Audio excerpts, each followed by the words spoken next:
Do you smoke? Imagine yourself in France, looking up at the Eiffel Tower, enjoying a nice cigarette. It's about the only place that you'll be able to enjoy one anymore, is outside. Many cultures around the world, including France, have imposed many bans and regulations on where you can smoke and their price.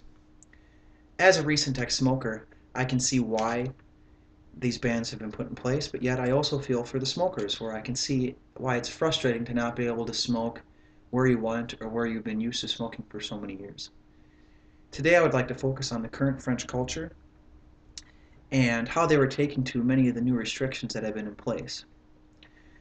Let's start by taking just a brief look into the France's past, and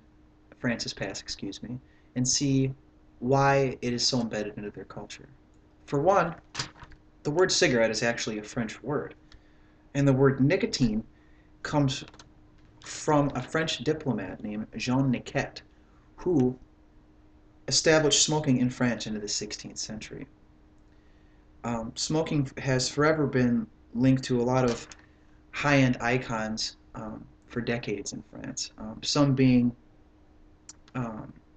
Pablo Picasso, Jim Morrison, and even fashion designer Coco Chanel, who uses smoking in a lot of his advertisements. They have two kinds of cigarettes in France that have been around for hundreds of years.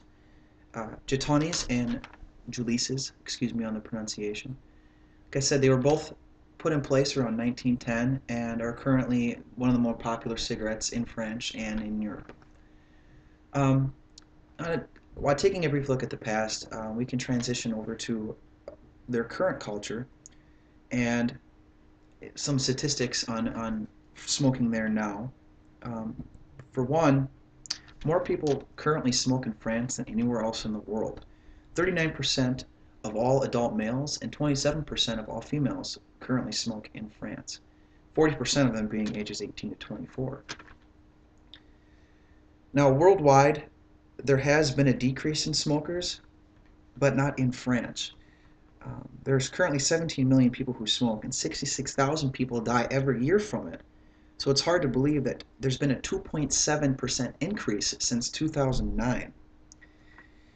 Even more hard to believe is with all the bans in place, it's obviously just not enough.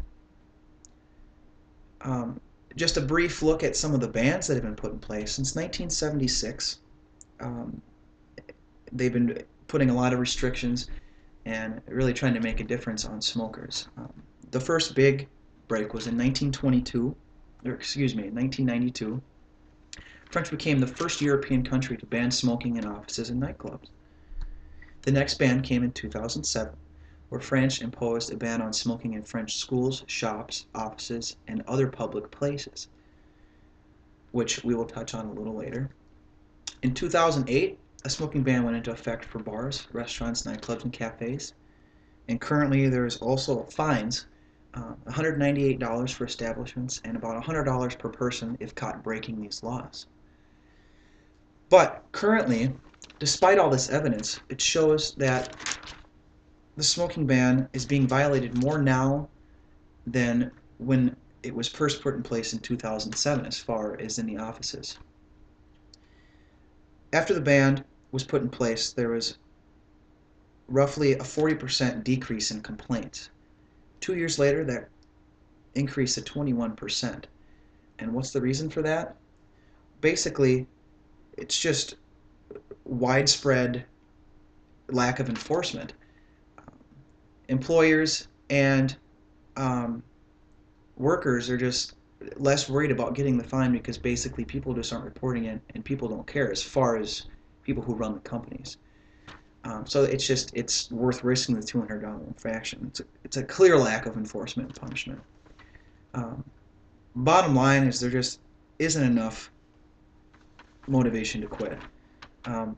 Many smokers say that even the anti-smoking campaign has caused them to smoke even more, especially in the work environment, because it gives them an opportunity to be outside, and it's become more of a social thing now, because instead of just being constricted to their desks and whatever, now they can go outside, they can socialize with people, and it's just making them smoke even more. There just isn't enough motivation to quit. just some quick statistics on health. 90% of all lung cancers in France are caused by smoking, um, and it causes a third of all other cancers in France. So 66,000 people die every year. You know, it's not nearly as big as the United States, but yet tons of people are dying. Um, we've kind of covered some basic points and its effect on its culture and its how they're taking the bans and how they really just don't care. Even with all these bans in place, the people in France are just going to continue to smoke. I think it's fairly obvious they love their cigarettes and it's a deep part of their cultural heritage. And as long as the lack of enforcement is there, people are just going to keep smoking. So, in conclusion, coming from an ex-smoker, if you have something to live for, it's worth quitting. Thank you.